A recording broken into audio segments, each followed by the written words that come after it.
All right, we are available to take for clarification at this time.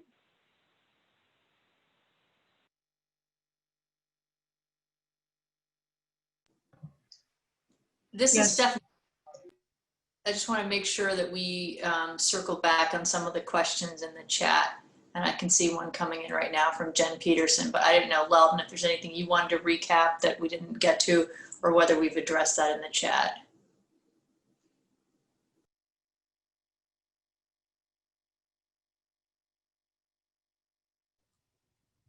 Leldon, you're muted. I hope I addressed those. I looked up the CFR 503 question. It does seem to apply to land application of residuals, so I believe that's a correct citation. There was a reference to, or a question on rather, slide 17.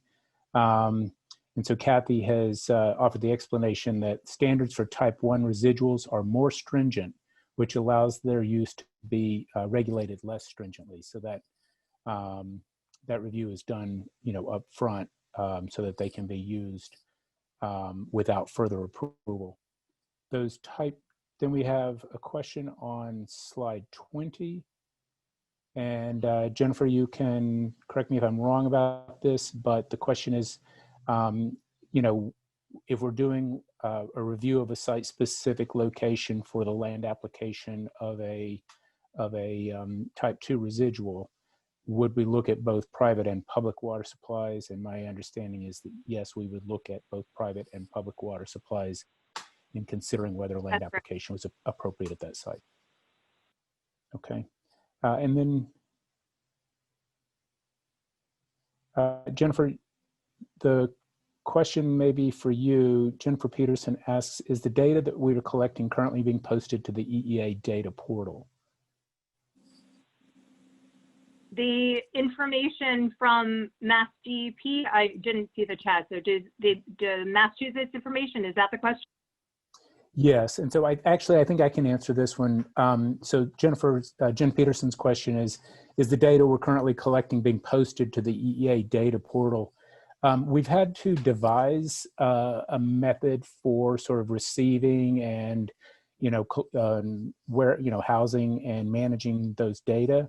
So we've actually engaged with the IT department at DEP, thanks to the help of our Commissioner's office. They secured some resources for us to do that.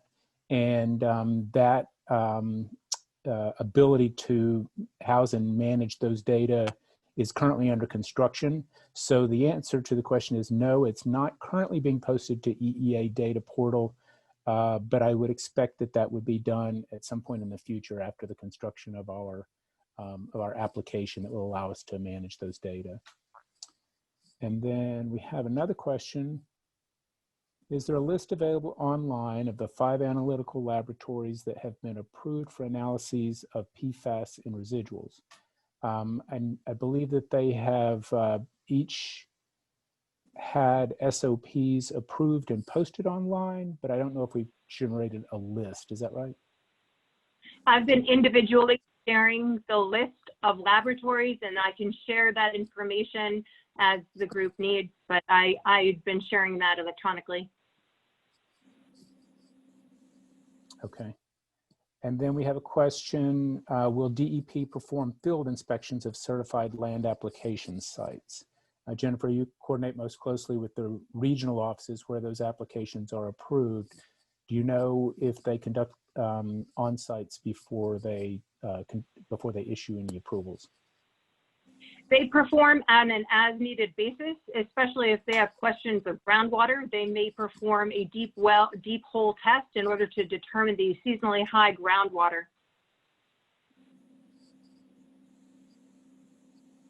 Okay, and then final question I'm seeing in the chat right now. Jennifer, I may turn to you again. Do you know or can you share the ultimate end uses of type 1 and type 2 residuals? For example, do we know the breakdown of those types of uses, whether they're dairy farms, other farms, silviculture, etc.? Are folks looking for quantity on those or just locations, or what is the question? I'm not sure. Yeah, Janine, I'm going to open the floor up to you. If somebody can unmute Janine Burke-Wells so that she can clarify her question for Jennifer. Or she Thank says you. I did. I'm just percentages. curious, percentage-wise, what are the ultimate uses of the residuals permitted to be land applied in Massachusetts? I've not put that together. That could be something I do. This is a budding program, and sometimes it's difficult, especially with paper right now, to gather everything. But if that's something the group is interested, I could put that information together to the best of my ability. Okay, and then Phil Guerin asks, was the lab used to test the New Hampshire residuals one of the 5 approved labs in Massachusetts?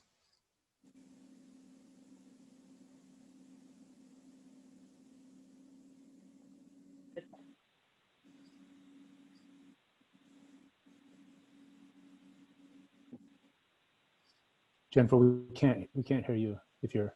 I apologize. What was the question? Was the lab used to test the New Hampshire residuals one of the 5 approved labs in Massachusetts? Yes, I apologize. Yes, it was.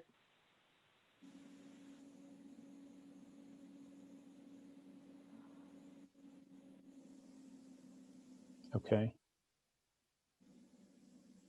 We have one more that's coming from Carmen Mercerlian. Clarification on the contamination of cranberries versus what the FDA reports. None of the samples has detected levels.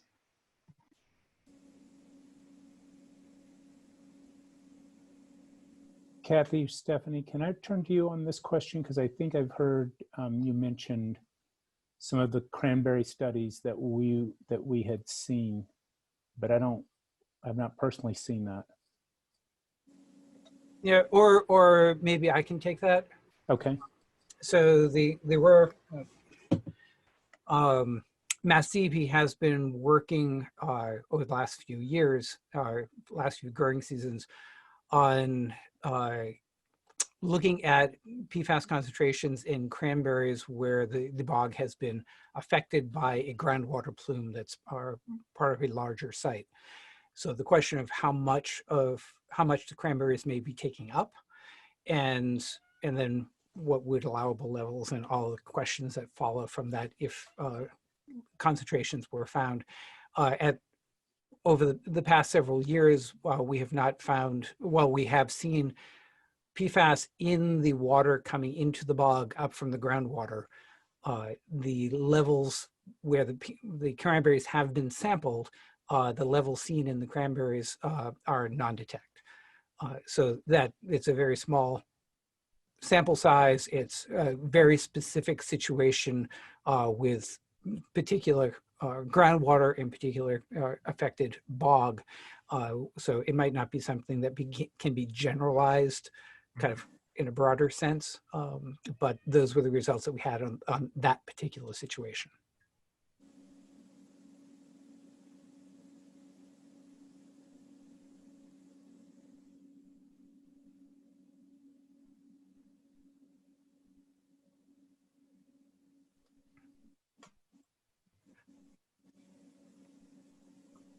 Anything else on that? No, I think you got a thank you in the chat. And it looks, I don't see more questions coming in, but does anybody have anything they want to speak about at this time in terms of articulating any questions by voice rather than by chat? And our next intention was, before we delve into more deep technical details, just to give everybody a 10-minute break. But I want to just make sure we've given enough chance, if anybody has any questions about the presentation so far, they have a chance to raise those.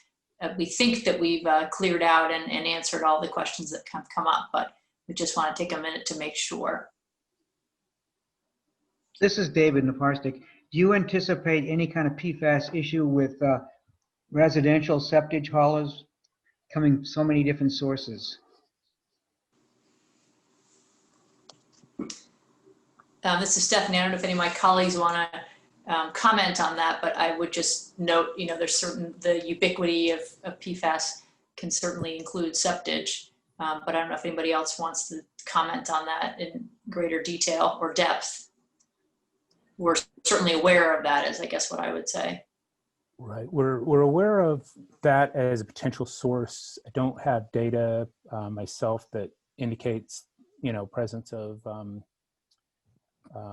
PFAS in septic sludge at the moment. There are a couple of programs, the Groundwater Discharge program and Title V septic system program, where we've not started an evaluation of PFAS similar to what we're seeing now for our surface water discharges.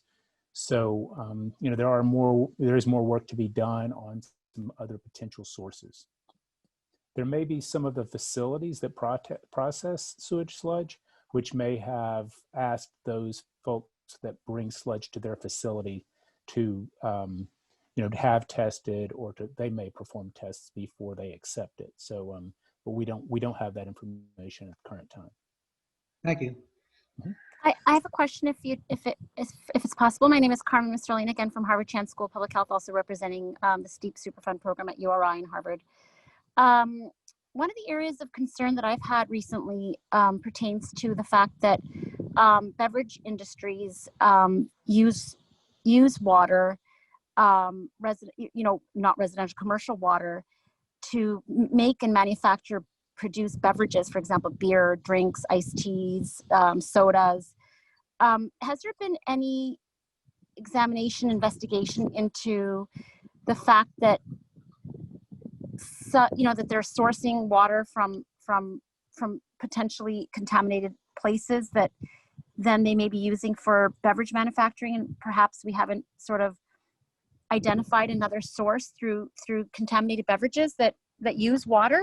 Is that a concern, or is this sort of just hypothetical?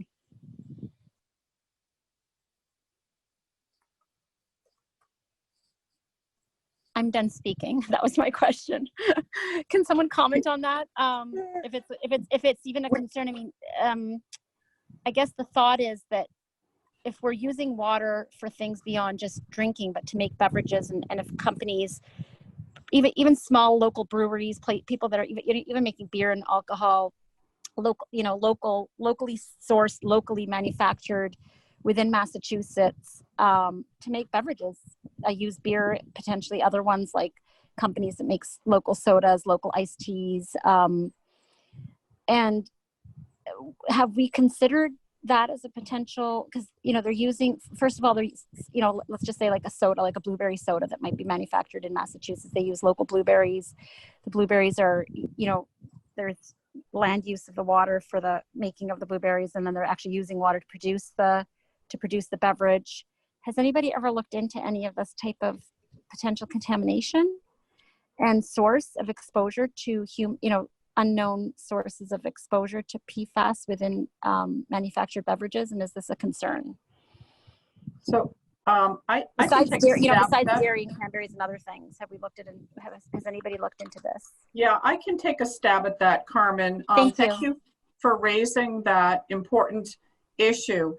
And while it isn't necessarily the topic of the day, which is residuals and solids, we're certainly concerned about the use of contaminated water in consumer products. And that's more of a Department of Public Health matter. However, we have a free PFAS lab analysis program for public water systems, private wells. So we have been coordinating with the DPH on offering those services to the beverage industry. So that's sort of where we've been able to engage. So although the beer industry, the carbonated water industry is not really under the DEP purview, we have been trying to assist our sister agency in taking a look at some of those matters. And I think I can add a little bit. This is Paul Locke from the Wayside Cleanup Program. We have worked on a number of sites where there's groundwater contamination, and people have raised the question of, again, particular instances. This is not speaking generally across the state, where there have been producers brewing or bottling your products, and certainly where that is known, our regional staff have kind of reached out to the people, to the companies involved, make sure that they're aware of potential for groundwater contamination, thus potential for that. The kind of good news, I think, in my experience, is that those bottlers or brewers, people using groundwater, or I guess public water supply water for beverage creation, they tend, as a matter of practice that I've seen so far, of filtering the water before they actually use it in their beverages, and typically activated carbon filters, which as we know is pretty effective for PFAS contamination. So in the instances that I'm aware of, while there might have been concern for the use of groundwater that had some levels of PFAS in it, there were already filter systems in place that would address it. Which doesn't change Kathy's answer, which is we're working with the Department of Public Health and others kind of broadly, systematically across the state. But when it comes up on a case-by-case basis, so far that we found it has been appropriately addressed. That's wonderful. Thank you for the response. It's reassuring, actually. So are we ready for our break?